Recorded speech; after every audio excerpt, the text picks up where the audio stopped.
नमस्कार दोस्तों। आज का जो टॉपिक है वो है रामचरितमानस का अध्ययन क्यों किया जाना चाहिए। मैं अगला वीडियो बनाने वाली थी कि रामचरितमानस को कैसे पढ़ें और शुरुआत करने के लिए बनाना चाहती थी वीडियो, लेकिन मुझे लगा कि सबको ये पता होना चाहिए कि इसका अध्ययन क्यों आवश्यक है। क्योंकि ये काव्य नहीं, ये एक बहुत बड़ा महाकाव्य है। पहली चीज़ तो ये। दूसरी बात ये है कि इसके अध्ययन करने के रीज़न्स जो हैं, कारण जो हैं, वो बहुत बहुत ज़्यादा अपने आप में मायने रखते हैं। आज मैंने कुछ 8 पॉइंट्स बनाए हैं आपके लिए, जो मुझे लगता है कि काफ़ी होंगे आपको जानने के लिए कि रामचरितमानस का अध्ययन क्यों किया जाना चाहिए।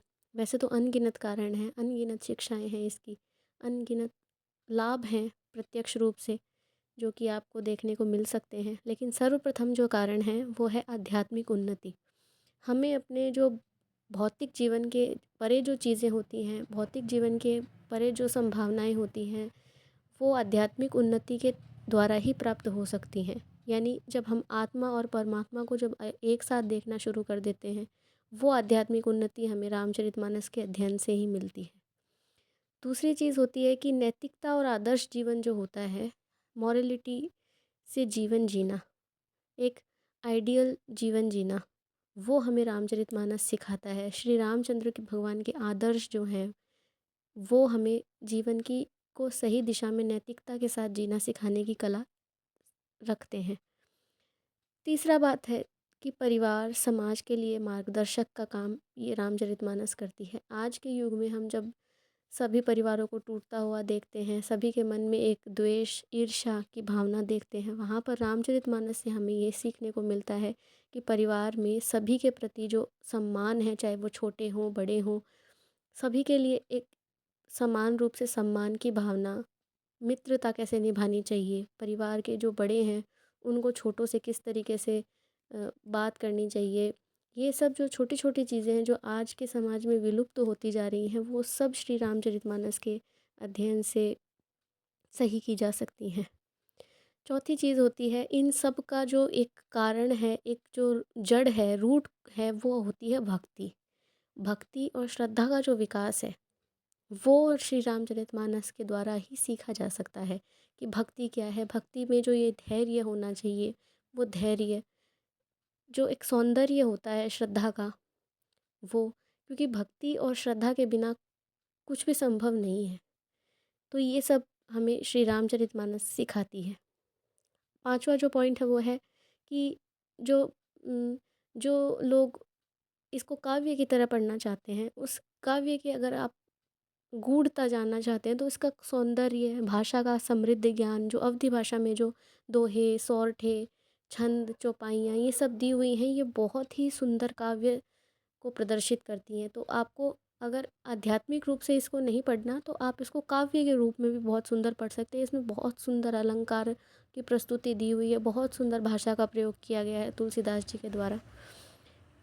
छठा पॉइंट जो है वो है मेरा कि इससे जो मानसिक शांति प्राप्त होती है, क्योंकि मैंने पिछले वीडियो में भी कहा था कि श्री रामचरितमानस को भगवान श्री राम का घर कहा जाता है, तो उसमें मानसिक शांति नहीं मिलेगी तो कहाँ मिलेगी।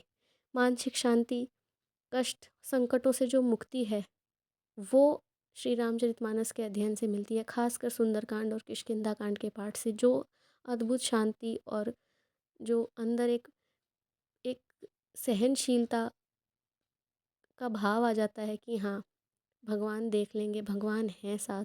वो जो फ़ील होता है, जो वो जो भाव होता है, वो हमें श्री रामचरितमानस के अध्ययन से ही मिलता है।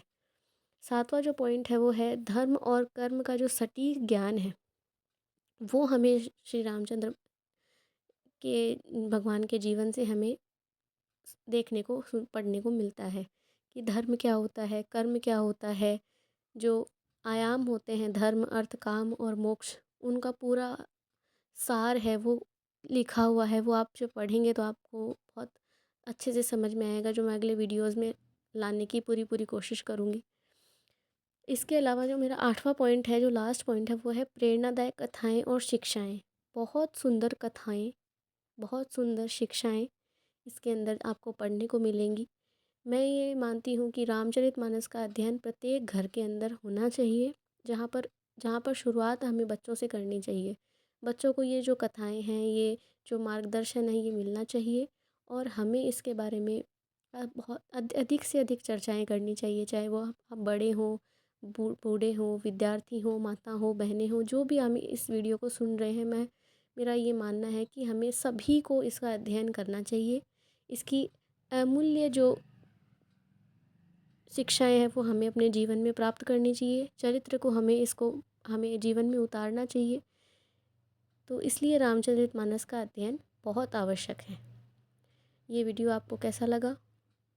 मुझे कमेंट्स में बताइएगा। इस वीडियो को लाइक, सब्सक्राइब चैनल को सब्सक्राइब ज़रूर कीजिएगा और अपने सुझाव ज़रूर दीजिएगा।